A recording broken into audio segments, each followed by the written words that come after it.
Hello, Cancer, Sun, Moon, Rising, and Venus signs. Kamusta kayo? Sana po nasa mabuti kayong kalagayan. Welcome back po sa Star Tarot. Kung bago kayo rito, welcome din kayo. Thank you sa inyong support. I truly appreciate it. God bless you all. Pauna mensahe ni Cancer ay 8 of Pentacles. 8 of Pentacles energy is, this is about hard work. This is about achievement ninyo. Kasi parang ano kayo ngayon Cancer, kung magtrabaho kayo to perfection, kumbaga, no? Gusto ninyo na lagi kayong may bagong twist na ino-offer sa inyong trabaho or sa inyong ginagawa. Gusto ninyo yung lagi kayo nag-excel sa trabaho, kaya ano talaga kayo, parang nag-e-effort talaga kayo, extra effort talagang ginagawa ninyo dito para kayo ay mag-excel sa inyong trabaho, which is really good. And you're also very hardworking, you know. At saka, ang iba din sa inyo, no, maaaring kayo ay ma-reward na, makuha nyo na yung reward ninyo, financial reward, dito sa inyong kasipagan, no. Maaaring iba sa inyo dito will be promoted to a leadership role, maaring, or kung hindi man, alam mo yun, yung iaangat lang yun, makakaangat-angat lang yung inyong posisyon sa trabaho. Maaari din na mabigyan kayo dito ng pay raise, bonus, yung mga ganon, for the job well done. We have Queen of Wands. Napakaganda rin ito kasi very creative kayo, no? Very creative kayo, hindi kayo nahihirapan na atakihin ng isang bagay or ng isang endeavor. Kasi alam ninyo na lagi kayong may idea. Laging merong bagong idea na nagka-come up, no, sa inyo. Kaya napakaganda ng napakaganda ng quality ninyo na yan. At saka maaring iba sa inyo dito talagang mapopromote, no, sa leadership role. Maaring ang iba sa inyo din manager na talaga, supervisor na talaga. Sa ngayon maaring nandoon na kayo sa posisyon na yon, no? And you are a good leader. You are born to be a leader, Cancer. We have the Hierophant energy. Ayan. So, ang iba sa inyo dito focused on learning, no? You never stop learning. Yan, dito sa 8 of Pentacles. Ang iba sa inyo dito mag-aaral talaga. Siguro ang iba sa inyo dito is going back to school. Maaring ang iba sa inyo dito talagang mag-aaral, magma-masters, yung mga ganon, no? At, kayo ngayon, gagamitin din ninyo ngayon ang inyong wisdom. Maaring meron din sa inyong humihingi din ng support, humihingi ng advice, maaring may mga ganon, ang ganap ng iba. Kaya siguro you're going to share your wisdom, you're going to share your lessons learned in life, no, yung ngayon. So sa mga sitwasyon ninyo sa ngayon. We have Tower energy. Merong pagbabagong magaganap. And this is big time, no, na pagbabago.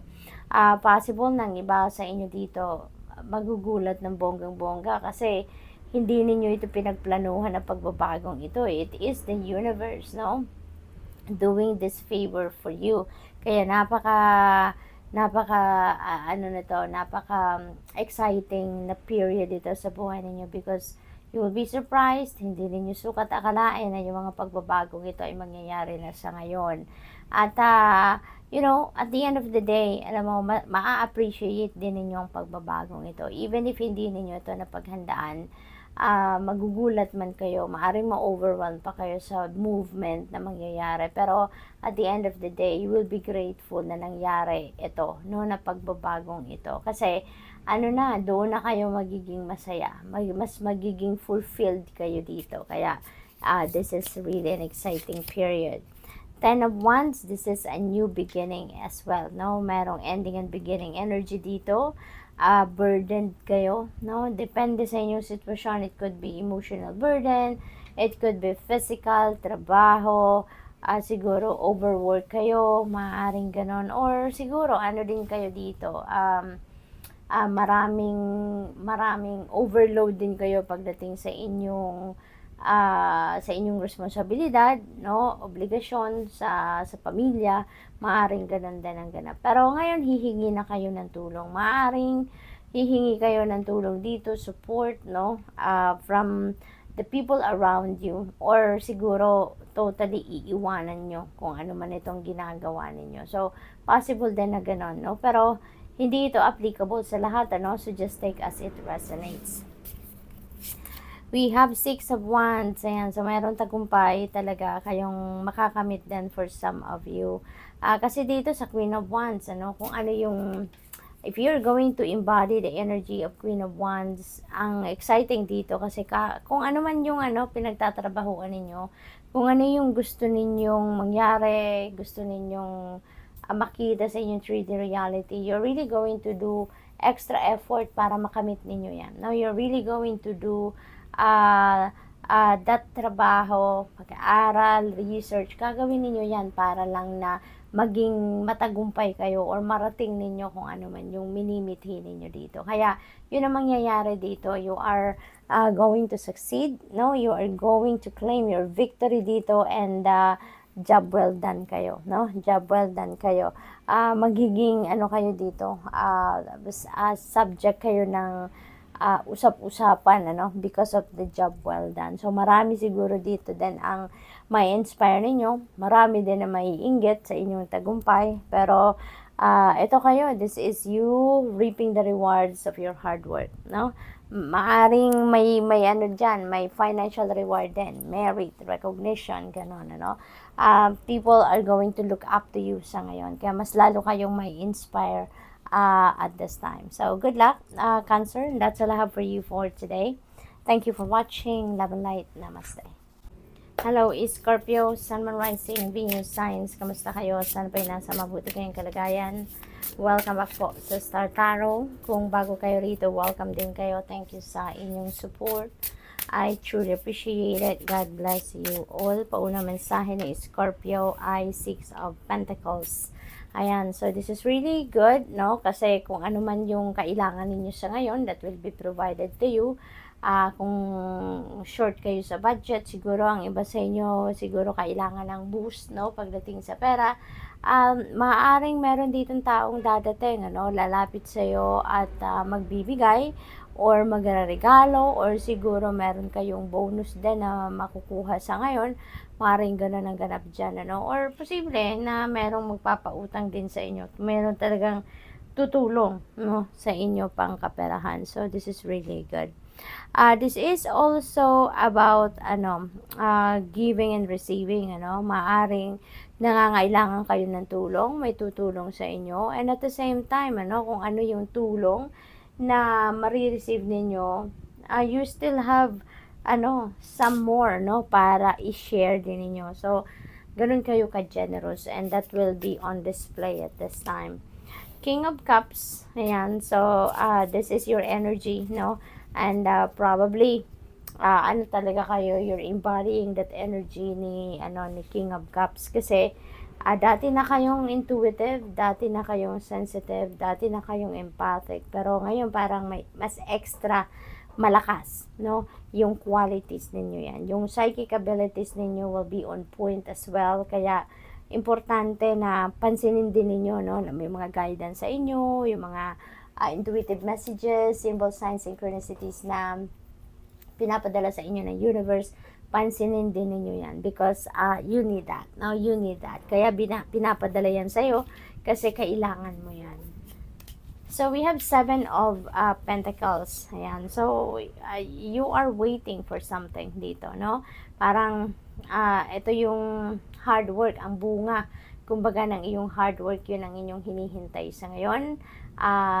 You did a lot of cultivating, nurturing ng kung ano ang tinanim ninyo. Kaya para ngayon, nandoon kayo sa stage na naghihintay na kayo na makita ninyo ang bunga ng itinanim ninyo. Pero, hindi pa siya ready. Hindi pa siya ready, kaya naghihintay ka pa dito. So, panahon din ngayon siguro na magnilay-nilay kayo because maybe you need to re-evaluate what you have done, re-evaluate kung siguro, tingnan niyo kung ano na yung mga nagawa ninyo, baka kasi may kulang pa, yung mga ganon ba, But definitely, there is success na naghihintay sa inyo dito, There is a promise of success dito, kaya all you need to do is to be patient right now, muna kayo, magpasensya pa muna kayo, okay?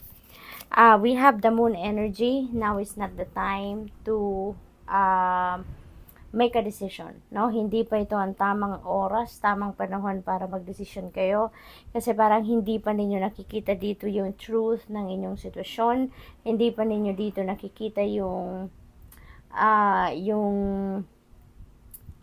heart ng inyong situation, no? So, malabo pa ang inyong sitwasyon. Kaya, wag muna kayong magmadali na magdesisyon, okay? Otherwise, para hindi kayo magkamali, listen to your inner voice. Listen to your intuition. Kasi, lagi ka namang pinapadalhan ng universe ng gabay, no? Para makatulong sa inyong pagdedesisyon or kung paano mo ina-navigate ang inyong sitwasyon. So, yun na lang ang gawin ninyo kung kunyari, kailangan na talaga na magdesisyon kayo at hindi kayo sigurado, no? Two of Pentacles, you need to balance, no, your life. Maaring may mga distractions dito kaya hindi siguro kayo makapag-isip ng maayos kasi distracted kayo, maaring ganon.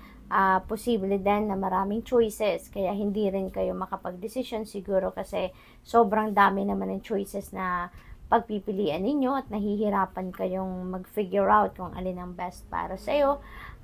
Possible din na siguro marami kayong iniisip, no? Marami kayong iniisip kaya maybe your mind is all over the place. Possible din na ganun ang ganap. Kaya this energy is asking you to bring the balance back in your life so that you can get back to your core at makakatulong yan na gumaan ang inyong pakiramdam, magkaroon kayo ng clarity, no? Yung ganon.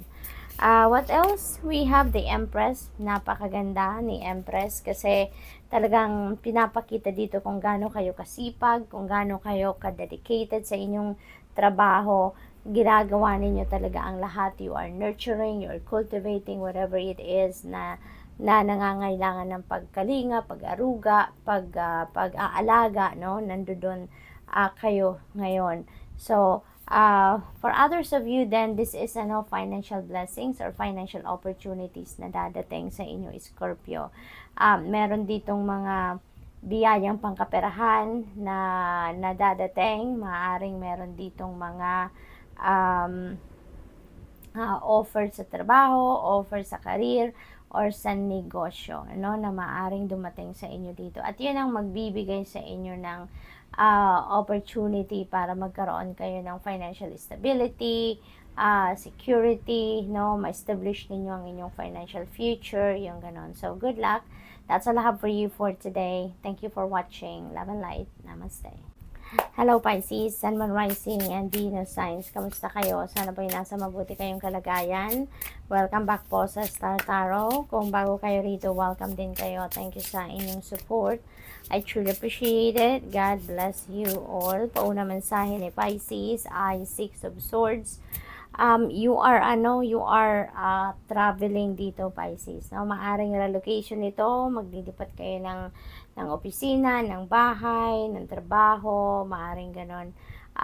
Probably then ang iba sa inyo dito is going to remove yourself physically, no, from a situation na hindi na yan healthy para sa inyo. Kaya maglalakas ng loob kayo na umalis, iwanan na ang sitwasyon na yan kasi alam ninyo na there's something better na naghihintay sa inyo, no? Maaring yan, it could be anything, maaring sa trabaho yan, maaring career ninyo, maaring relationship, no? At na kayo dyan, very unhealthy na. Hindi na yan nakakatulong sa inyo. Nagkakaroon na kayo siguro ng so much stress dyan, anxiety, yung ganon. Kaya magde-decision kayo, maglalakas ng loob kayo dito na umalis, no? At iwanan ang sitwasyon na yan. So, Nine of Wands. Yan, Nine of Wands. Maglakasan mo lang ang iyong loob, no? You will get the support that you need dito. Maaaring may mga tao dito around you na very supportive of you. Yun ang mga taong magbibigay siguro sa inyo ng bagong opportunity dito para survive kayo, makapagsimula kayo ng bagong buhay somewhere else. Tatagan nyo lang inyong loob, no? Tataganin nyo ang inyong loob, tibayan ang inyong dibdib dito kasi lalahanin din ninyo na wala namang problema na binibigay sa atin ng universe na hindi natin kayang lagpasan at hindi natin kayang solusyonan. Kaya just go for it, no? Tataganin nyo ang inyong loob at pasasaan ba at magiging maayos din ang lahat. Okay? We have Knight of Swords. Ayan, so mabilis ang transition ng buhay ninyo dito. Yung mga pagbabagong ito na mangyayari, yung movement na gagawin ninyo, magiging mabilis ang transition dito from one situation to another, no? At magiging kayo dito, magiging mabilisan ang galawan, no? Pati na yung reaction din sa paligid ninyo will also be very quick, no? Yung ganon. Kaya kung meron kayong nilalakad kunyari na mga papeles, nilalakad na kung ano-ano, no, na transactions ninyo, makakaasa kayo na magiging mabilis ang galaw ng mga yan. What else? We have 8 of Cups. Ayan. So, meron talagang moving on dito for you. Kasi moving on energy, moving on din ito sa 8 of Cups. Kaya definitely you are leaving something. No, you're leaving something or you're leaving someone. So, alam niyo na this is the end, no? Nararamdaman niyo yan na this is the end of it. Kaya maglalakas ng loob na kayo sa ngayon. Buo na ang inyong isipan dito. You already know where you are heading. You already know that there is something better waiting for you na sitwasyon, no? So, there is a shift dito na mangyayari. At kung saan kayo patungo, doon kayo magiging masaya. Kasi yung sunod sa 8 of Cups is 9 of Cups, which is happiness, no? Which is falling in love, which is good luck, no? Material and financial success. So, kung saan man kayo patungo dito, alam ninyo na doon kayo magiging fulfilled, doon kayo magiging masaya. Kaya, go for it, no, Pisces. Sundin ninyo ang bulong sa inyo ng iyong intuition. For sure, you will be led to the right path. Okay? 3 of Wands, this is good fortune. Napakaswerte ninyo sa ngayon. Good luck is also on your side. Kaya, magiging maswerte ang mga gagawin ninyo sa ngayon. Kung magsisimula pa lang kayo ng mga gagawin ninyo sa ngayon, siswertehin kayo, no? At travel, no? Meron din travel energy dito. Kaya definitely meron talagang biyahe na gagawin kayo dito, Pisces, no? So good luck to that. We have 9 of Swords. Dito kayo nang gagaling, no? Diyan kayo nang gagaling. This is related to this 6 of Swords energy. Marami kayong parang na-torture kayo dito, no? Emotionally and mentally. Kung ano man ang sitwasyon ninyo dito, parang sobrang nahirapan talaga kayo dito. Kaya, even pagtulog ninyo, disturbed kayo. Hindi kayo makatulog ng maayos, hindi kayo, parang nakakatulog kayo, pero at the middle of the night, nagigising kayo, ginigising kayo ng stress, ginigising kayo ng pagod, yung gano'n, sa kakaisip.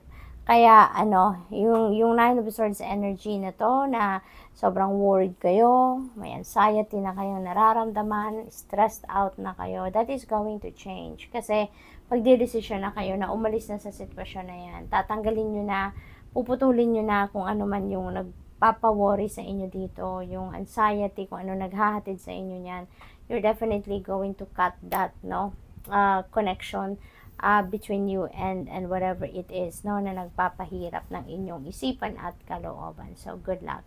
That's all I have for you for today. Thank you for watching. Love and light. Namaste.